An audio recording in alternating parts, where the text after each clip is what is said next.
Breaking news, Bangladesh शरणार्थी शिविरों में रोहिंग्या युवाओं को अमानवीय व्यवहार का सामना करना पड़ा। घटनाओं के एक परेशान करने वाले मोड़ में कल सुबह 10 बजे रोहिंग्या युवक मुजीबुर रहमान, जिसे इम्तियाज के नाम से जाना जाता है, को कैंप 18 ब्लॉक G45 में बांग्लादेश पुलिस बल APBN के हाथों गिरफ्तारी और क्रूर व्यवहार का सामना करना पड़ा। इम्तियाज को कैंप 20 एक्सटेंशन में एक रिश्तेदार से मिलने जाते समय पकड़ा गया था, जैसा कि हमारे संवाददाताओं ने रिपोर्ट किया है। चौंकाने वाली बात यह है कि APBN अधिकारियों ने इम्तियाज को पुलिस की वर्दी पहनने के लिए मजबूर किया और कथित तौर पर उसे पिस्तौल का मालिक बताते हुए उसे एक पिस्तौल भेंट की। जांच से पता चला है कि इसी बंदूक का इस्तेमाल कई मामलों में किया गया था, जिसके परिणामस्वरूप कई व्यक्तियों को कारावास हुआ था। इससे बांग्लादेश सरकार की भूमिका पर गंभीर संदेह पैदा होता है, जो ऐसी अमानवीय रणनीति का समर्थन करने में मिलीभगत का सुझाव देता है।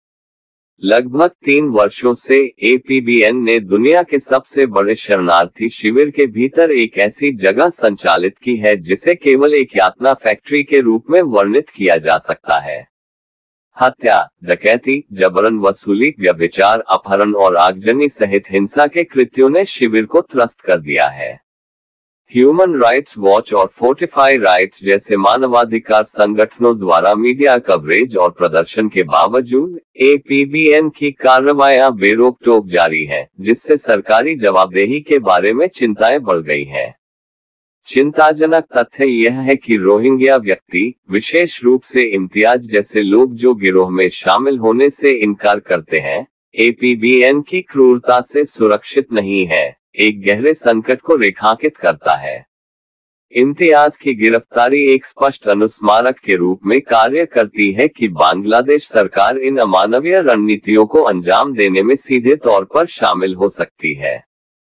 बांग्लादेश में 0 पॉइंट और अन्य शरणार्थी शिविरों पर अक्सर म्यांमार के आतंकवादी शासन और RSO नबी होसन ग्रुप इस्लाम महास मुन्ना ग्रुप के आतंकवादियों के सहयोग से बार बार होने वाले हमले और आगजनी तत्काल ध्यान देने की मांग करते हैं। ये घटनाएं APBN की कार्रवाइयों के साथ रोहिंग्या नरसंहार की चल रही लहर में बांग्लादेश सरकार की मिलीभगत पर सवाल उठाती हैं। जैसा कि अंतर्राष्ट्रीय समुदाय और ह्यूमन राइट्स वॉच और फोर्टिफाई राइट्स जैसे मानवाधिकार संगठनों ने APBN द्वारा किए गए अत्याचारों का दस्तावेजीकरण किया है, हस्तक्षेप की तत्काल आवश्यकता को बढ़ा चढ़ाकर नहीं कहा जा सकता है। अब सवाल यह है कि बांग्लादेशी पुलिस APBN के आतंकवादी कृत्यों के खिलाफ दुनिया को बोलने से पहले और कितनी रोहिंग्या मौतें होनी चाहिए। कार्रवाई का आह्वान स्पष्ट है, नरसंहार को पूर्ण विनाश में बदलने से पहले रोका जाना चाहिए। शरणार्थी शिविरों में रोहिंग्या लोगों की पीड़ा तत्काल अंतर्राष्ट्रीय ध्यान और हस्तक्षेप की मांग करती है, ताकि उन लोगों की सुरक्षा और भलाई सुनिश्चित की जा सके जो पहले से ही भारी कठिनाइयों का सामना कर चुके हैं। बांग्लादेश सरकार की संभावित संलिप्तता के साथ APBN द्वारा किए गए अत्याचारों की गहन जांच की आवश्यकता है। जिम्मेदार लोगों को जवाबदेह ठहराने और शरणार्थी शिविरों में रोहिंग्या लोगों की चल रही दुर्दशा को समाप्त करने के लिए अंतर्राष्ट्रीय दबाव लागू किया जाना चाहिए। Rohingya news, Arakan TV, Delhi news today. Subscribe करने के बाद ना घंटी बजा देना, ताकि जब भी मैं कोई न्यू वीडियो अपलोड करूं तो तुम्हारे फोन की घंटी भी बजे।